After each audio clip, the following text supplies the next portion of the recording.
merci beaucoup de nous avoir accordé cette interview pour Nouvel Aube.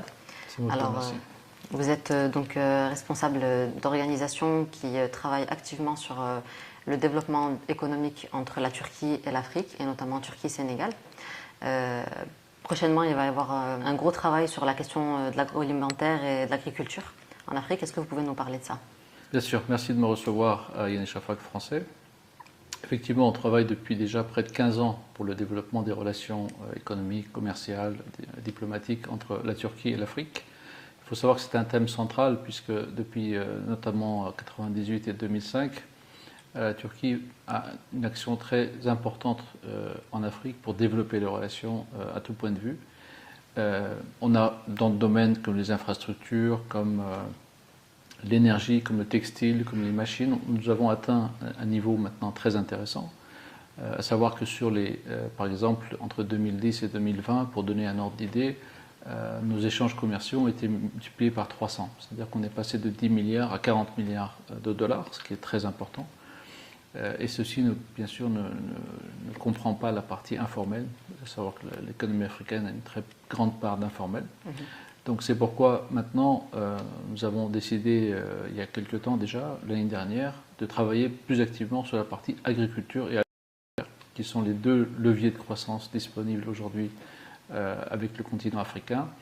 Mais ce ne sont pas seulement des leviers de croissance, c'est également un secteur très stratégique qui apporte de la croissance, mais qui aussi apporte la sécurité alimentaire et qui apporte aux populations d'Afrique de l'Ouest, mais également de Turquie, une manière plus saine de se nourrir, d'échanger, mais également à travers tout ce que cela implique en termes logistiques, en termes d'énergie, et tout ce qui va autour, qui sont vraiment des facteurs de développement. Et l'objectif, c'est un développement mutuel entre les deux parties. D'accord, donc au-delà du but économique, il y a un but aussi de prévenir, par exemple, tout ce qui est crise de famine en Afrique?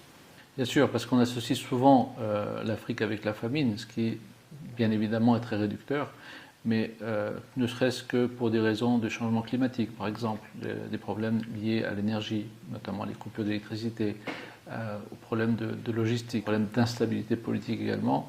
On a souvent des cas de famine ou de malnutrition liés justement à ces problèmes d'agriculture et d'agroalimentaire.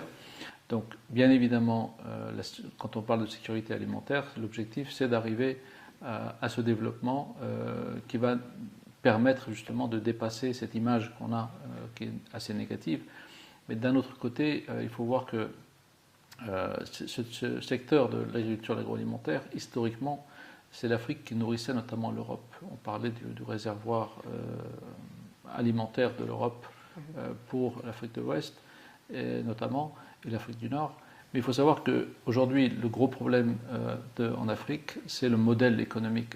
Toutes les principales productions sont des productions de rente, à savoir le cacao, le café, etc., qui sont des produits qui ne sont pas destinés à nourrir la population, mais qui sont destinés aux marchés, notamment ex-coloniaux, les marchés européens.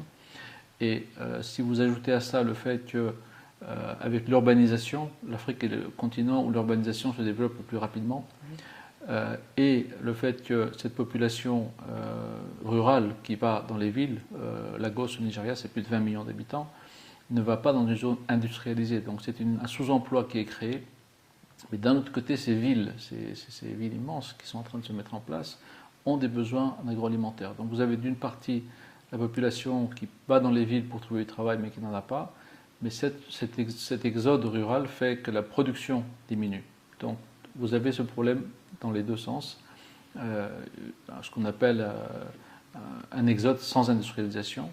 Et il faut savoir qu'à 2030, on estime à 1000 milliards de dollars le marché agroalimentaire d'Afrique, et ce qui est énorme.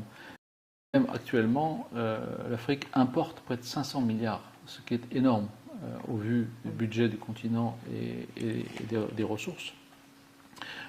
Donc cet aspect malnutrition, ces problèmes liés à l'alimentaire et à l'agroalimentaire en général, l'Afrique de l'Ouest a le potentiel en fait, puisqu'il y a la pluviométrie. Il faut savoir que 60% des terres agricoles disponibles se trouvent en Afrique, ce qui est énorme.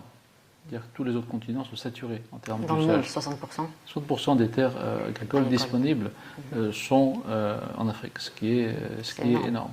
Donc le modèle en fait économique agricole doit changer. Par exemple, il y a une tradition pastorale qui est très importante en Afrique. L'élevage dans des pays comme le Niger, comme le Mali, sont toujours encore aujourd'hui très développés. Mais le déficit de viande, le déficit dans le domaine pastoral est aussi important. Donc il y a vraiment un problème de modèle économique et c'est pour ça qu'on doit travailler à développer ce secteur aujourd'hui prioritairement et c'est l'objet de notre action.